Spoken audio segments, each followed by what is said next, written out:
Hey, this is Mitch with the Pops in the Shop. Sitting here in my thinking chair out here, relaxing for just a little bit. I don't know if y'all can hear it, but one of my neighbors, which is way over, uh, I can hear their music going, their Mexican music going. I always get a kick out of it, enjoy it. But it definitely it'll carry out, get sound carries. It's it's kind of funny how far it will carry. But anyway, you hear it. That's what it is.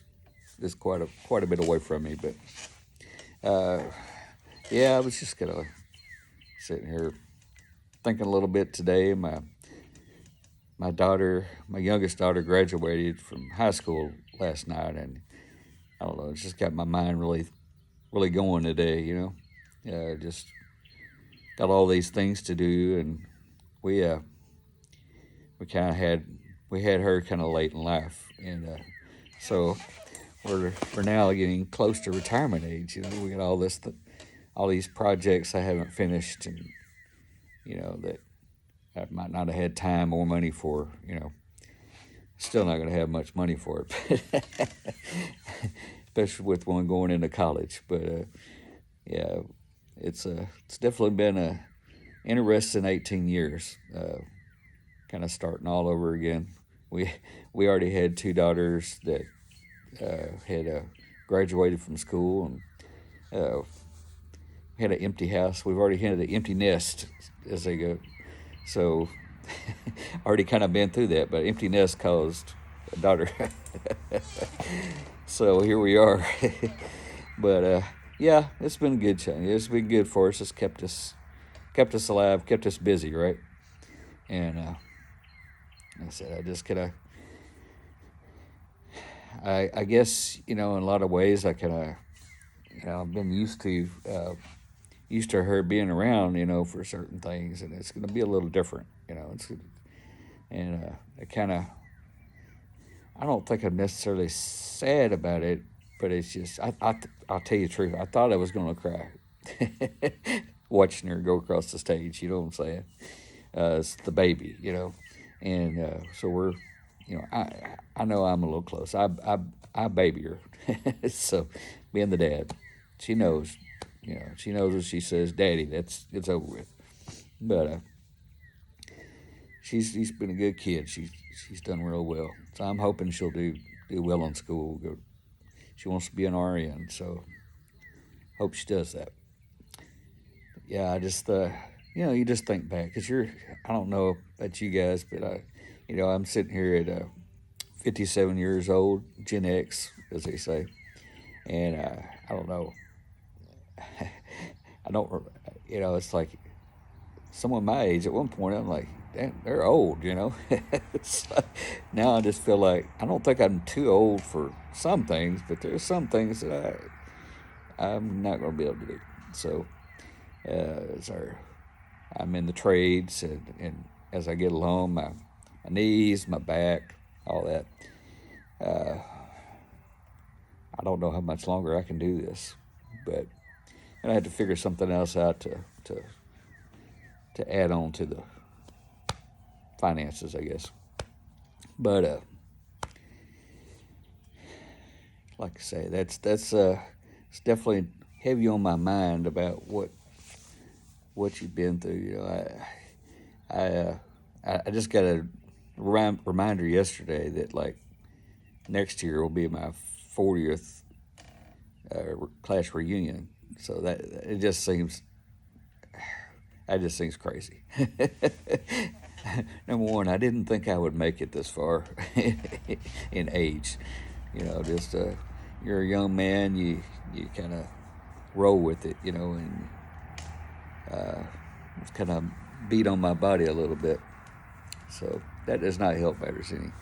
When you're a young man in the trades too, that I don't know. Back then, when I was a young man, there was a lot of pressure. It was like, you can do this, or you can go find another job. You can pull this air conditioner up on the roof with a rope, and it hurts your back. But hey, And at the time, I'm like, I'm strong. I can do it, and I can pick up 3 of these compared to somebody else's one, and it's like, uh, now I know why I shouldn't have done it. Just like my knees, how many times at the old timers, which is people like my age now, would tell you, hey, you better use some knee pads, or hey, how about some hearing protection? Eh, you know, I, I you know, I definitely wished I'd listened. Hopefully, there's some younger folks in the trades that are listening and say, hey, I'm telling you, please take care of your hearing and your knees, your back. You're gonna regret it later if you don't. It's definitely harder on you, but that's the way it goes. I don't know. So I just like I said, I've been sitting out here. I got a few little projects. I've got an old pickup over here. I've got a '51 Chevrolet that I had stripped down and started working on. I've got it back on the frame now. It's primed and the frame's painted and all that. But like about the time I was finishing that up, that's when my daughter come along. So it's been sitting for quite a while. I'm not even sure some of the parts are any, even, everything's been inside, but I'm not real sure the parts are all good, for everything that I bought. I'm sure a lot of it will be fine. It's all been inside. My other shop was actually air conditioned where it was sitting at, so this one will be eventually. But it's kind of expensive right now. I got a really good deal back then. Putting a 5-ton unit in it, it cools fast. It really does. I'm spoiled too. I know I gotta have some air. It's definitely something that's a want, but it's a need for me. I guess as a society we're spoiled like that, but yeah, I have that project. I've got a lot of little things I could work on too, and I've been kind of piddling with that. Got some old signs and stuff, little electronic beer signs and such that I need to kind of redo that were my grandfather's. He had given them to me, and I'll hang them up in the shop, and my shop's not really a man cave per se because I actually work in it, but it'll, we'll have a place to sit out here. Like I'm sitting right here on the side door, just in a regular old chair, but I can't help but to rock on it because it's one of those rocking outdoor chairs. So if I'm moving back and forth a little bit, sorry about that. I probably need to put something else out here so I can not rock around and move around so much. But it's been a heck of a week. So what do you guys do?